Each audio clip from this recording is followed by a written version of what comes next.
समय के साथ साथ हम मानव ने क्या किया है, अपने जीवन को जितना बेहतर बनाने की कोशिश की है, वहीं पीछे कहीं ना कहीं हमने अपनी स्वास्थ्य और पर्यावरण को नुकसान भी पहुंचाया है। मुझे अभी भी याद है जब मेरे पिताजी और मेरे दादाजी कभी किसी ज़माने में जब मार्केट में जाया करते थे, बाज़ार में। ओके। कभी किसी ज़माने में, मतलब आज ऐसा मुझे देखने को नहीं मिलता है।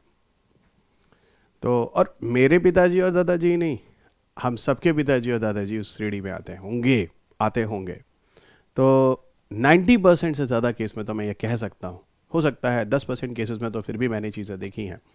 वो घर से एक झोला लेके चलते थे, माता जी से दादी जी से कहते थे भाई एक झोला दे दो, मार्केट जा रहा हूँ, बाजार जा रहा हूँ। क्यों? क्योंकि वो उस ज़माने में पॉलीथीन नहीं हुआ करते थे।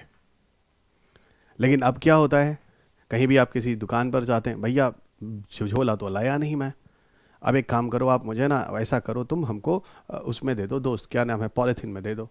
अब दुकानदार भी क्या करता है, उस बेचारे को प्रोडक्ट बेचना है, उसका प्रोडक्ट कैसे जाएगा वहाँ से निकल कर, तो क्या करता है, अपने अपने अपने आपको प्लास्टिक थमा देता है। ये जो प्लास्टिक जो आपके हाथ में थमाता है या देता है ना, पता है कितना नुकसानदायक होता है। लेकिन अब हम तो भैया नई जमाने वाले हैं, हम तो झोला लेके नहीं जाएंगे, सीधी बात। तो एक काम करते हैं ना, एक नया विकल्प आपको देते हैं कि आप नहीं लेकर जाएंगे तो फिर क्या आपको एक विकल्प दिया जाए, और वही विकल्प आज का टॉपिक है जिसका नाम है जैव प्लास्टिक या बायोपॉलीन। और ये ऐसा प्लास्टिक है जो कि जैव अपघटनकारी है, अर्थात यह पर्यावरण में नहीं रुकता है या अपघटित हो जाता है, आपके शरीर में जाकर आपको नुकसान नहीं पहुंचाता है। यही वो प्लास्टिक है जिसकी आज हम चर्चा करने वाले हैं। अक्सर सुनने में आता है कि 30% प्लास्टिक का क्या होता है निर्माण होने के बाद, जब उसको इकट्ठा किया जाता है, 30% प्लास्टिक कहाँ चला जाता है पता ही नहीं चलता है। फिर कभी पता चलता है समुद्रों में चला जाता है, मछलियों के अंदर चला जाता है। फिर पता चलता है कि माइक्रोवेव ओवन में जब आप प्लास्टिक का ग्लास प्लास्टिक के अंदर खाना रखते हैं और जब उसको गर्म करते हैं तो प्लास्टिक धीरे धीरे अवशोषित होकर आपके माइक्रोवेव ओवन के फूड के साथ फिर आपके अंदर चला आता है। फिर पता चलता है कहीं जब खाद्य श्रृंखलाएं चल रही हैं, खाद्य जाल हैं, उसमें जाकर आपके किसी जीव के अंदर पड़ा रहता है। और 30% के आसपास, बताइए 30% प्लास्टिक का क्या होता है, 30% कुछ पता ही नहीं है। कभी कभी देखा होगा ना, बहुत सारे वीडियोस आते हैं, मछली का पेट चीरा जाता है, उसमें इतने सारे प्लास्टिक, मतलब मछली मर जाती है, वेल मछली मर जाती है, बहुत सारी मछलियां मर जाती हैं। तो ये कहीं ना कहीं हमारी वजह से, इसके पीछे क्या चल रहा है आप देखिए। तो टॉपिक बहुत ही मज़ेदार होने वाला है, और आज का जो टॉपिक है वो विज्ञान और पर्यावरण दोनों से जुड़ा हुआ है। और आप सब जानते हैं कि अनअकैडमी के इस यूट्यूब चैनल पर, यहाँ इस सेशन में मैं आपको पर्यावरण और विज्ञान तकनीकी से जुड़े सारे जो समसामयिकी होते हैं और जो एवरग्रीन टॉपिक होते हैं, हरे भरे टॉपिक जो हमेशा आपको जानने चाहिए, महत्वपूर्ण होते हैं, उन सारे विषयों पर लेकर मैं आपके साथ बातचीत करता हूँ। और ये सारे PDF आपको मैं अपने टेलीग्राम लिंक पर देता हूँ। आज ये मेरा 40वां सेशन है यूट्यूब सेशन, यूट्यूब पर।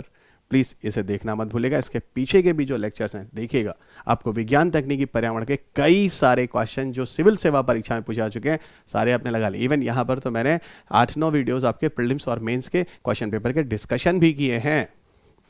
इस पूरी सीरीज़ को सब्सक्राइब कर लीजिए, इसको फॉलो कर लीजिए यूट्यूब में, आपकी एक प्रिपरेशन मेरे साथ ही हो जाएगी। और सबसे बड़ी चीज़ जो आपका आँख है ना, दिमाग है, वो खोलेगा ये सारा। वीडियो की शुरुआत में मैं अपने बारे में बता दूं, मेरा नाम डॉक्टर रवि अग्रहरि है। मैं आपको विज्ञान तकनीकी और पर्यावरण की कक्षाएं देता हूं। पिछले 18 वर्षों से मैं पठन पाठन का कार्य करता रहा हूं। 1000 से अधिक विद्यार्थी हैं जो सिविल सेवा परीक्षा में उत्तीर्ण हो चुके हैं। मैं विज्ञान तकनीकी और पर्यावरण पढ़ाता हूं, इसी पर लिखता भी हूं। मेरी 2 किताबें हैं जो मैग्रा हिल पर पब्लिश होती हैं, और आज ऊपर वाले के आशीर्वाद से, आपके प्यार से, आज भारत में सर्वाधिक बिकने वाली किताबें हैं। सर्वाधिक सेलेक्टेड स्टूडेंट्स इन्हीं किताबों को रेफर करते हैं। मैंने IIT दिल्ली से PhD की डिग्री ली है, और मेरी एक संस्था है गोरखपुर में, पूर्वांचल IAS के नाम से, जहाँ का मैं संस्थापक हूँ, और वहाँ पर मैं आपको फेस टू फेस कक्षाएं देता हूँ, यूपी उत्तर प्रदेश में गोरखपुर में, दिल्ली के अध्यापकों की पूरी टीम के द्वारा। ये मेरा टेलीग्राम चैनल है t.me/Ravi UPSC_Unacademy। यहाँ से आप ये PDF ले लीजिएगा, आपका टाइम बचेगा, और सारे कलेक्शंस करते चले जाइएगा। सिविल सेवा परीक्षा जितने भी विद्यार्थी 2022 और 23 के लिए इंटरेस्टेड हैं, मेरे साथ जुड़े रहिएगा। आगे भी काम आएगा ये सारे के सारे PDFs को, क्योंकि बहुत सारे टॉपिक स्टैटिक है और आगे भी चलते रहेंगे। अनअकैडमी पर मेरा जो प्रोफाइल है, जहाँ पे मेरी प्लस की क्लासेस और प्लस के साथ जो स्पेशली क्लासेस होती हैं, वो unacademy.com/ravi_P_2010 पर आपको उपलब्ध है। यहाँ पे मेरी प्लस की क्लासेस है और प्लस के अलावा स्पेशल क्लासेस है, दोनों आपको एक ही छत्र पे मिल जाएगा।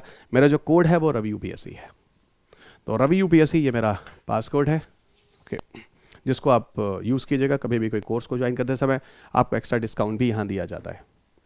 अनअकैडमी पर जो अनुभवी अध्यापकों की टीम है एक ही मंच पर आपको मिल जाती है एक साथ लाइव सेशन लेते हुए। ओके, तो ये एक अच्छा प्लेटफॉर्म है जहाँ पर आपको सारे के सारे वेल एक्सपीरियंस अनुभवी अध्यापक आपको एक ही छत्र में मिल जाते हैं लाइव क्लासेस लेते हुए। तो आप घर बैठकर इन सारे अध्यापकों की कक्षाएं सुन सकते हैं। आज का एक ऑफर है अनलॉक 20, यहाँ 20% आपको ऑफ दिया जा रहा है अगर अगर अगर आप एक साल के और उसके ऊपर के सब्सक्रिप्शन लेते हैं। प्लस आपको यहाँ पर कुछ चीज़ें और याद रखिएगा। ये हाँ, एक चीज़ बता दूँ, ये ऑफर सिर्फ आज ही के लिए है, जो कि 30 और 31, आज का डेट है 31। रवि यूपीएससी कोड पर आपको ये 20% एक्स्ट्रा डिस्काउंट मिलेगा। ये आपके विभिन्न कोर्सेज हैं, प्लस के कॉम्बो कोर्सेज है, प्लस जीएस कोर्सेज है, ये आप देख सकते हैं। ओके, आपकी सुविधा के हिसाब से आपको जो कोर्स ठीक लगे आप ज्वाइन कर लीजिए। पर आज इतना बड़ा ऑफर आपको मेरे कोड से अभी तक नहीं मिला। अभी तक आप मुझसे मेरे ऑफर से 10% ही ले रहे थे। ये हर संडे को होने वाला एक एग्ज़ाम है, टेस्ट सीरीज़ है, जो आप सबके साथ होता है, जहाँ पर बहुत सारे प्राइजेस होते हैं। 11 बजे होता है, 54 क्वेश्चन लेके 60 मिनट्स में हम आते हैं। तो इसे मिस मत कीजिएगा, यहाँ पर बहुत सारे आपको वाउचर्स वगैरह भी मिलते हैं। सो आइए बात करते हैं आज का टॉपिक, जिसका नाम है विज्ञान प्रौद्योगिकी, जैव प्लास्टिक या बायोपॉलिम, जिस पर हम चर्चा करेंगे। और यहाँ जैव अपघटनकारी प्लास्टिक के बारे में हम बात करने वाले हैं। सबसे पहले मैं आपसे ये पूछूंगा, बताओ प्लास्टिक बनता कहाँ से? पता है प्लास्टिक कहाँ से बनता है? प्लास्टिक बनता है पेट्रोलियम पदार्थों से, पेट्रोलियम उत्पादों से। ये जो पेट्रोल वेट्रोल आप लोग यूज़ करते हैं ना गाड़ियों में, इन्हीं पेट्रोलियम प्रोडक्ट से, इन्हीं पेट्रोलियम उत्पाद से एक्चुअल में प्लास्टिक बनाए जाते हैं। लेकिन जो पेट्रोलियम पदार्थ से जो प्लास्टिक बनाए जाते हैं वो अपघटित नहीं होते हैं। तो अपघटित नहीं होते तो क्या होते हैं? वो पर्यावरण में ही रह जाते हैं। अब पर्यावरण में ही रह जाते हैं तो कहाँ जाते हैं? अभी आपको बोला था, पूरी जैव विविधता को बर्बाद करते हैं। और सुनिए, आपके शरीर में भी जाते हैं, मछलियों में भी जाते हैं, और खाद्य श्रृंखलाओं से पूरे जीवों में चले जाते हैं और अपघटित नहीं होते हैं। और ये टॉक्सिक है बच्चा, जहर है, जहर है, इनसे जहरीली चीज़ें निकलती हैं। और ये जहर है इसलिए क्योंकि आपके स्वास्थ्य के लिए नुकसान। जहर मतलब जो स्वास्थ्य के लिए नुकसान हो वो जहर कहलाता है।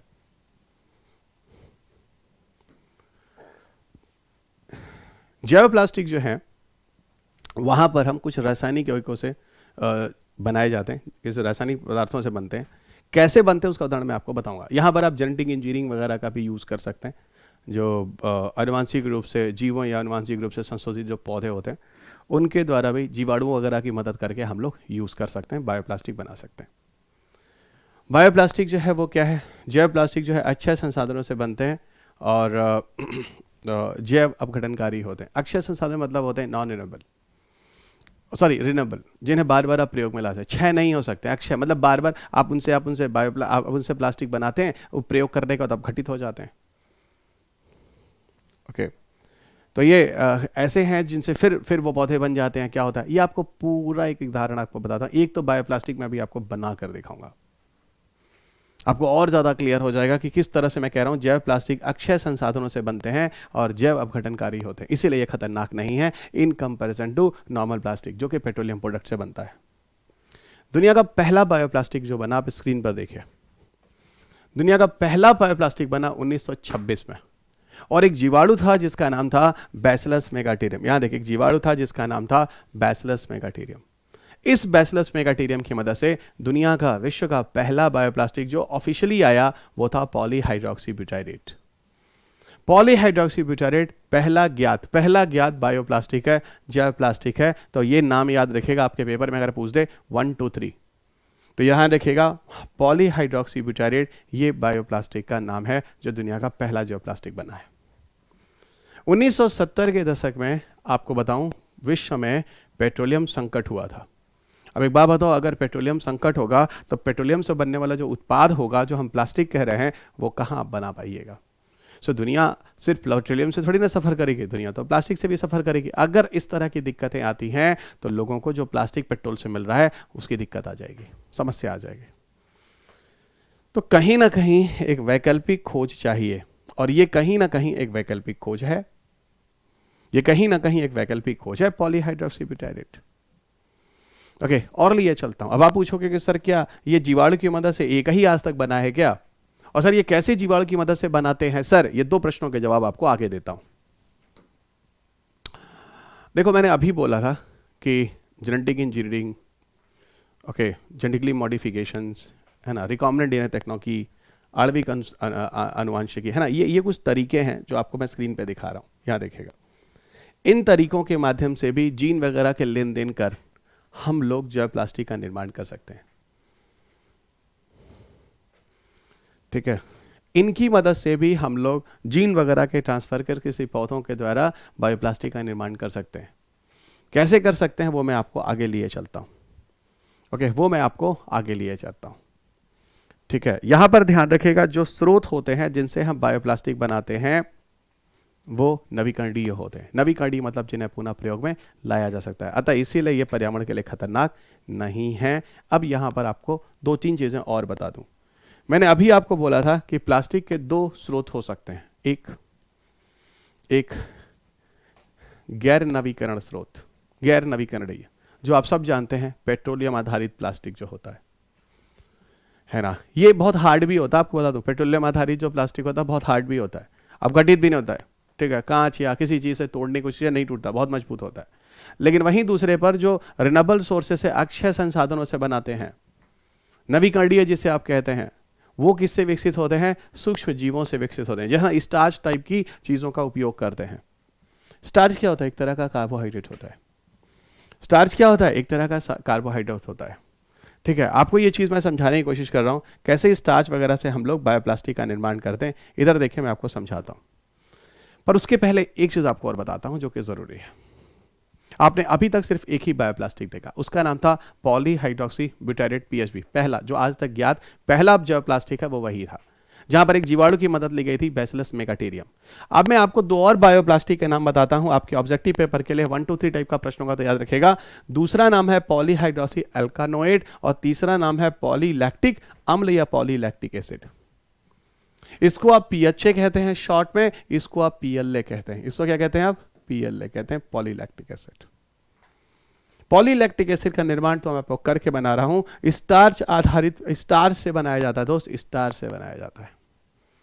कैसे स्टार्च से बनाया जाता है मैं आपको बताता हूं। एक काम करो, आप ले लो स्टार्च, ठीक है, ले लिया आपने स्टार्च। स्टार्च में करा दो किण्वन की प्रक्रिया। कौन सी प्रक्रिया करा दीजिए? किण्वन की प्रक्रिया करा दीजिए। एक फर्मेंटेशन की प्रक्रिया सुना होगा, जीवाणुओं द्वारा होता है, फर्मेंटेशन करा दीजिए। यही स्टार्च जो होता है वो लैक्टिक एसिड में बदल जाता है, लैक्टिक अम्ल में बदल जाता है। तो एक लैक्टिक एसिड बन गया, एक और लैक्टिक एसिड ऐसे ही बन जाएगा, एक और लैक्टिक एसिड ऐसे ही बन जाएगा, एक और लैक्टिक एसिड ऐसे ही बन जाएगा, एक और लैक्टिक एसिड ही बन जाएगा, और सारे लैक्टिक एसिड को जोड़ दीजिए तो पॉलीलैक्टिक एसिड बन जाएगा। और पॉलीलैक्टिक एसिड क्या होता है मित्र? पॉलीलैक्टिक एसिड पीएलए है, एक तरह का प्लास्टिक है। सोचिए, यहां पर जीवाणुओं की मदद से किण्वन की प्रक्रिया कराकर हमने क्या किया? हमने स्टार्च जैसे कार्बोहाइड्रेट को, स्टार्च किस तरह का कार्बोहाइड्रेट होता है पता है? स्टार्च कार्बोहाइड्रेट के समूह में आता है। कार्बोहाइड्रेट में कई ग्रुप होते हैं, मोनोसैकेराइड, ओलिगोसैकेराइड, पॉलीसैकेराइड। ये वाला जो स्टार्च है ये पॉलीसैकेराइड में आता है, जो कि जटिल कार्बोहाइड्रेट में आता है। ये जो होता है ये जटिल कार्बोहाइड्रेट में आता है। ठीक है, और इस जटिल कार्बोहाइड्रेट, अब एक बात बताओ, स्टार्च का स्रोत क्या होता है? स्टार्च का स्रोत क्या होता है? एक काम करो, आलू ले लो और आलू से क्या करो, आप लैक्टिक एसिड बना लो और कई लैक्टिक एसिड को एक साथ जोड़ दो। उसका पॉलीमर मतलब बहुलक। जब बहुलक कर लीजिएगा, बहुत सारे लैक्टिक एसिड को जोड़ दीजिएगा, बहुलक बन जाएगा, तो क्या होगा? वही पॉलीलैक्टिक एसिड कहलाएगा। और पॉलीलैक्टिक एसिड एक तरह का प्लास्टिक है। और ये कैसा प्लास्टिक है? स्टार्च से बना है। स्टार्च मतलब, चलिए मैं आपको उदाहरण बताता हूं, एक स्टार्च का उदाहरण बताता हूं। आलू, आलू आप सब जानते हैं, बच्चे घरों में अगर कोई सब्जी नहीं खाते मित्र तो आलू तो जरूर खाते हैं। उनको आलू वाला चिप्स दे दीजिए ना, देखिए खट खट खट खाते हैं। कुछ ना खावे सब सब्जी, लेकिन आलू जरूर खाते हैं सब। कुछ भी ना खावे लेकिन आलू जरूर खाएंगे सब, आप सब जानते हैं। ठीक है, और सुनिए हम क्या कहना चाह रहे हैं। हम ये कहना चाह रहे हैं कि उसी आलू को लीजिए और उस आलू में बहुतायत में बहुत सारी मात्रा में स्टार्च पाया जाता है। उसी स्टार्च में आप किण्वन की प्रक्रिया कराइए और लैक्टिक अम्ल में बदल दीजिए। उसी स्टार्च में किण्वन की प्रक्रिया के बाद वो लैक्टिक अम्ल में बदल जाता है। सारे लैक्टिक अम्ल को जोड़कर पॉलीलैक्टिक अम्ल बन जाएगा, पॉलीलैक्टिक अम्ल बन जाएगा। यही मैं आपको समझाने की कोशिश कर रहा हूं। अब आप कहोगे सर तो दुनिया के सारे आलू हम खाने की जगह फिर उसको प्लास्टिक बनाएंगे? नहीं मित्र, यहां ध्यान दो। हम जान रहे थे तुम लोग के दिमाग में प्रश्न आ रहा होगा कि सर ऐसे तो दुनिया के सारे चिप्स खत्म हो जाएंगे सर, ऐसे तो दुनिया में सारे आलू खत्म हो जाएंगे सर, ऐसे तो सर वो आलू का पकौड़ा खत्म हो जाएगा सर। नहीं, घबराओ नहीं, सब रहेगा खाने को। सुनो, आप कभी सब्जी मंडी गए हो मित्र? कभी आप सब्जी मंडी गए हो? जाओ, या गए हो उसमें कहना ही नहीं गए हो तो जाओ। अब जरा ध्यान दो, बहुत सारे आलू ऐसे होते हैं जो सड़ रहे होते हैं। सच बताना है कि नहीं? हाँ सर बदबू भी आ रही है। देखो कुछ लोग कह रहे हैं सर बदबू, इस बात दिमाग में आ रहा होगा। हाँ सर, हाँ सर आ रहा है। ऊ वाला अलुआ ले लो, ऊ वाला गऊ हम कहते हैं ना, ऊ वाला अलुआ ले लो, और वो वाला आलू ले लोगे दोस्त, तो उस वाले अलुआ में क्या है पता है? स्टार्च है। वो खाने वाला तो स्टार्च है नहीं, वो सड़ रहा है, उसको कोई खाएगा है नहीं। तुम एक काम करो प्रभु, उस स्टार्च को, उस आलू को लेकर उसमें किडवन की प्रक्रिया करके लैक्टिक अम्ल बना लो।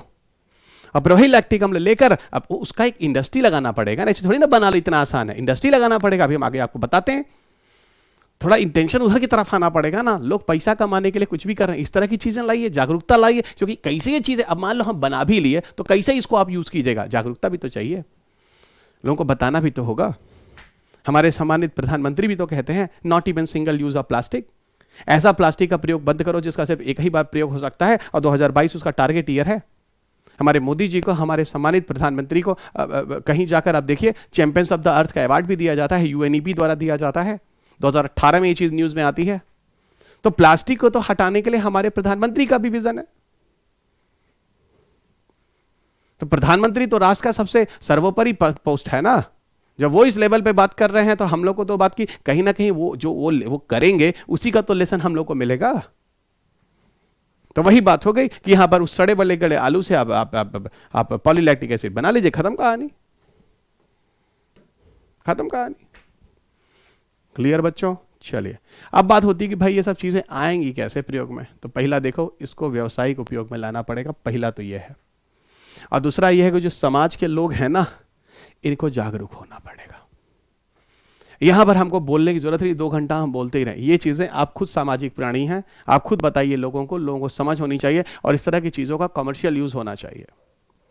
ठीक है, तो वही कह रहा है यहां पर कि हालांकि बायोडिग्रेडेबल प्लास्टिक वैज्ञानिक रूप से अच्छे हैं, उन्हें व्यावसायिक उपयोग के लिए बेहतर बुनियादी ढांचे की आवश्यकता है। एक बढ़िया स्ट्रक्चर दीजिए इनको, ताकि लोग इसके बारे में जाने, लोग इनका प्रयोग करें। और दूसरी तरफ देखिएगा, समाज को अपनी पर्यावरणीय जिम्मेदारी का एहसास कराकर वर्तमान दृष्टिकोण को बदलने की जरूरत है कि भैया हम घर गांव से जाते समय है ना, हम झोला लेके जाएं।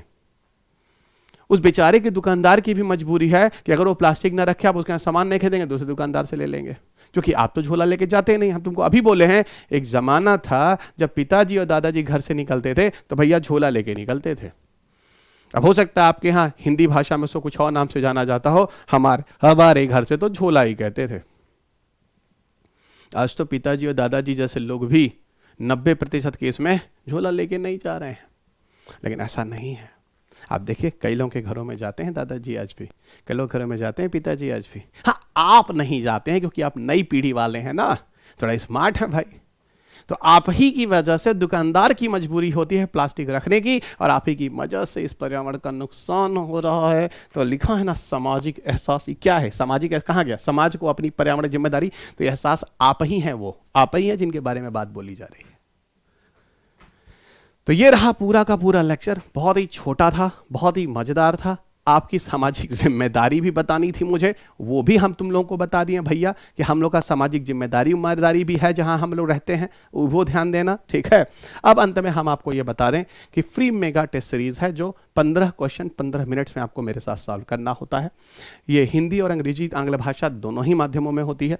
यहाँ पर आपको हिंदू, सीसैट, हिस्ट्री है ना, इकोनॉमिक्स और प्लस विज्ञान तकनीकी, इन सारे विषयों के जो होनहार अध्यापक हैं, अब फिलहाल हम ये नहीं बोलेंगे हमारा नाम लेकर हम बहुत होनहार हैं, लेकिन बता रहे हैं कि जो अनुभवी अध्यापक हैं इस फील्ड में, वो सब आपके साथ आते हैं, एक चर्चा होती है। और ये कहीं ना कहीं इस पूरे के पूरे प्रिपरेशन में बहुत ज़रूरी होती है, एक इंटरेस्ट बनाने के लिए। ये अनअकैडमी पर हम लोगों के अपने एक ऑप्शनल चैनल भी लॉन्च हो गए हैं दोस्त, इसे सब्सक्राइब कर लीजिएगा। ये बाइलिंगुअल और हिंदी दोनों ही माध्यमों में 2021 के क्वेश्चन पेपर की चर्चा भी हुई है यहाँ। अनअकैडमी पर आपके आइकॉनिक कोर्स भी हैं। आइकॉनिक कोर्स में आपको सारा का सारा मेंटरशिप मिल जाता है। यहाँ पर आपको एक ट्यूटर मिल जाता है आपकी प्रिपरेशन में। ये आपके लोन फैसिलिटी 0% EMI पर आपको लोन फैसिलिटी मिल जाती है। ओके, अनअकैडमी पर ये कोर्सेज हैं। आप प्लस या आइकॉनिक सब्सक्रिप्शन जो भी लेना चाहते हैं, अप्लाई रवि यूपीएससी कोड। यहाँ पर आपको पूरा का पूरा 20% आपको आज अगर ज्वाइन करते हैं आज तक 31 तक तो 20% एक्स्ट्रा डिस्काउंट, नहीं तो नॉर्मल डेज आपको रवि यूपीएससी कोड पर 10% डिस्काउंट मिलेगा, चाहे आप जनरल स्टडीज़ लें चाहे आप ऑप्शनल का कोर्स लें। ये मेरे कोर्सेज हैं जो अनअकैडमी पर प्लस पे और स्पेशल क्लासेस में उपलब्ध हैं, जहां पर विज्ञान तकनीकी कक्षाएं चल रही हैं। वही रवि अग्रही जिससे किताबें आज तक आप हमेशा पढ़ते रहे हैं, जिसे इतना आपने सराहा है, आज विज्ञान तकनीकी की सबसे पॉपुलर किताब है, सबसे ज़्यादा सफल किताब है। सारे अधिक से अधिक विद्यार्थी जो सफल हो रहे हैं वो इस पुस्तक का नाम लेते हैं। इन पुस्तकों की श्रेणी में ये भी आता है। तो यहाँ पर दोस्त उसी पुस्तक का मैं लेखक भी हूँ, जो मैं आपको कक्षा लेकर यहाँ विज्ञान तकनीकी और पर्यावरण पढ़ाता हूँ। सो पर्यावरण और विज्ञान तकनीकी कोर्सेज अनअकैडमी पर मेरे चल रहे हैं। आप यहाँ पर लाइव आकर मेरे साथ जुड़ सकते हैं। और इन दोनों विषयों में 30 से 35 प्रश्न आते हैं, जहाँ से 20 प्रश्न प्लस हर व्यक्ति लगा लेता है मेरी क्लास सुनने के बाद और मेरी किताब पढ़ने के बाद। और मेरे जो यूट्यूब अपडेट्स हैं यहाँ पर मेरे साथ जुड़े रहिए बाकी समसामयिकी के साथ। टेलीग्राम पर मेरा जो चैनल है वो t.me/रवि UPSC_अनअकैडमी पर है यहाँ पर आप टेलीग्राम चैनल पर जाकर पूरा का पूरा PDF, ये जो PDF है आप वहाँ से ले सकते हैं, अपना टाइम बचा सकते हैं। अनअकैडमी पर मेरी जो क्लासेस हैं, जहाँ पर आपको मैं बता रहा हूँ कि आपको प्लस और स्पेशल दोनों ही class, plus is the paid courses और स्पेशल क्लासेस के लिए आप मुझे फॉलो कर लें। यहाँ पर आपको निःशुल्क में अभी बायोलॉजी सेशन करा रहा हूँ सारे से सारे एग्जाम्स के लिए, जिस एग्जाम्स में आप देते हैं, यूपीएससी या स्टेट पीसीएस कोई भी या बैंकिंग एसएससी सबके लिए बायोलॉजी यहाँ पर आपके साथ कंप्लीट हो रही। 11 अध्याय वहाँ हो चुके हैं, 12वां अध्याय लेकर मैं मिलने वाला हूँ, तो वहाँ आप उसको ज्वाइन कर लीजिए। ओके, ये कोड है रवि यूपीएससी, जहाँ पर आपको फीस में छूट मिल जाती है। और अंत में चलते थे 2 फरवरी से नया बैच स्टार्ट है 2022 और 23 के लिए। सारी की सारी किताबें भी दी जा रही हैं, आपकी प्रिपरेशन में ज़रूरी होती हैं। These are the different batches 22 और 23 के लिए। यहाँ पर हिंदी, बाइलिंगुअल, अंग्रेजी तीनों ही माध्यम में, तीनों ही माध्यम में कक्षाएं हैं। आप जिस भी माध्यम में क्लास करना चाहें आप कर सकते हैं। आप मेरे चैनल को जो आप सुन रहे हैं इसे सब्सक्राइब कर लीजिएगा, इसका घंटा बजे राउंड जो भी है बजा दीजिएगा, और लाइक और शेयर करना मत भूलिएगा। और अंत में चलते थे इस PDF को टेलीग्राम ग्रुप से ले लीजिएगा। तो चलिए दोस्त, अगले लेक्चर में आपके साथ फिर मुलाकात होगी इसी जूस के साथ, इसी ऊर्जा के साथ। तब तक अपना ख्याल रखिए, स्वस्थ रहिए, खुश रहिए, मस्त रहिए। जय हिंद।